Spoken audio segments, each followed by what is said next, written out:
কড়াইতে তেল দিয়েছি, লতি রান্না করব। তো জিরা দিয়েছি,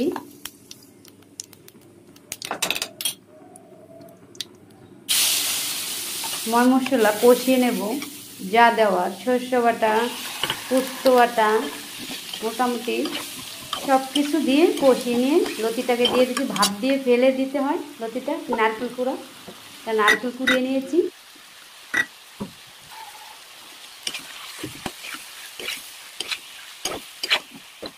তো নেড়ে চেড়ে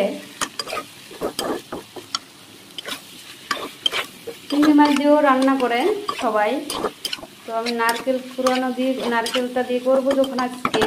পোস্ত বাটা, নারকেল, সর্ষে বাটা এই দিয়েছি আজকে। একটু গরম জল হালকা অল্প একটু দিয়েছি, যেহেতু লতিটা ভাপ দিয়ে ফেলে দিয়েছি তাই।